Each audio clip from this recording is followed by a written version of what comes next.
Olá, meus queridos, amantes da sabedoria.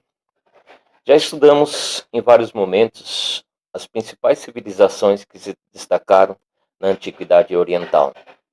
Estamos hoje falando dos extraordinários egípcios, um povo com as suas pirâmides, os seus faraós e a sua escrita se destacaram também com a sua grandiosidade.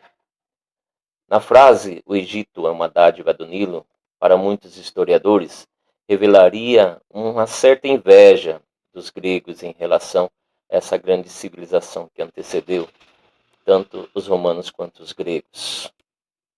A necessidade como mãe das criações pode ser aqui exemplificada, porque se no contexto geográfico o Egito é um deserto transpassado pelo rio Nilo, a invenção humana, a generosidade de todos os faraós e toda a classe que o servia, fez com que todo esse contexto da geografia fosse aproveitada para o bem e a estruturação da economia deste grande país.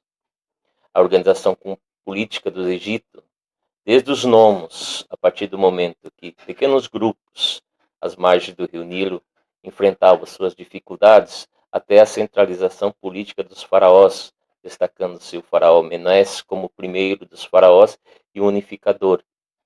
A grandiosidade desses líderes políticos em estados teocráticos incorporava-se também, principalmente, o processo religioso, onde o próprio faraó era a incorporação do Deus. Dentre vários períodos da história política dos egípcios, houve determinados tempos em que a decadência do poder do faraó permitia a entrada dos estrangeiros, povo que também foi muito importante no contexto econômico do Egito.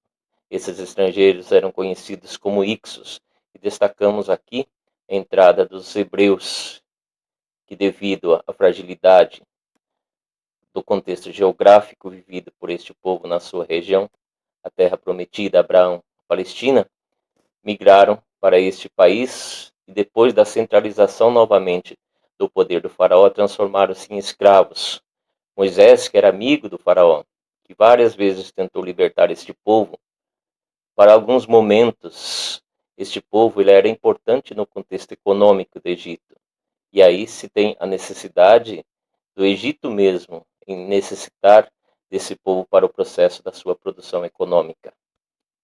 A organização social complexa do Estado egípcio dava-se pela sua grandiosidade, tendo o faraó no topo da pirâmide, servida pelos seus nobres, sacerdotes, soldados e escribas, e os demais componentes dessa sociedade funcionavam dentro do contexto de cada local das cidades, onde os camponeses, em situações quase de escravidão, desempenhavam seu papel de produtores nas terras das classes servidoras ao Estado. Os escravos, como outro componente da sociedade, que geralmente se transformavam em escravos por dívidas ou guerras, também ocupavam uma escala importante nesse sistema de produção. Como para todos os outros, até os gregos, que depois nós veremos que a escravidão ela é útil.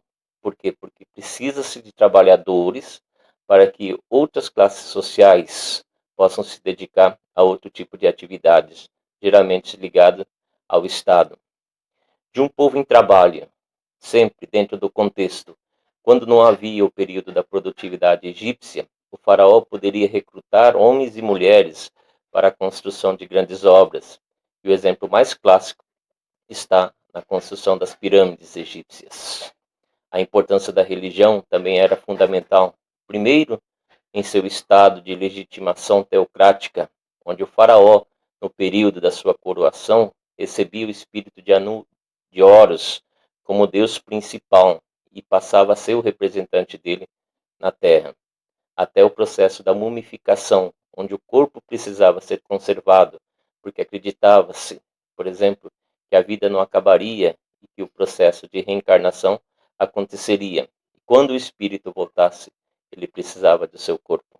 Claro que cada classe social tinha um contexto diferente no processo de mumificação, né?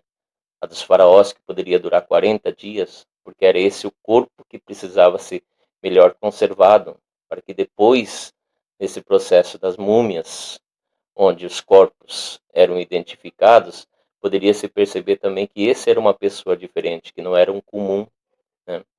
Principalmente em seu estado de putrefação de seu corpo.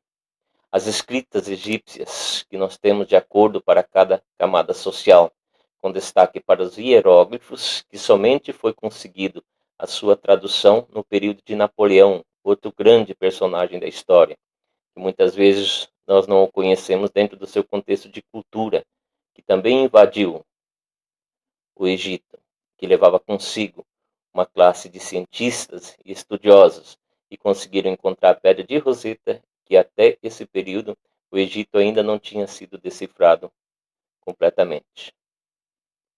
Espero que nós possamos entender como que esses povos, né, todos os povos da antiguidade, sempre conseguiram encontrar meios para enfrentar principalmente os aspectos que a natureza lhes proporcionava. E o Egito é um dos povos mais caracterizados nesse sentido.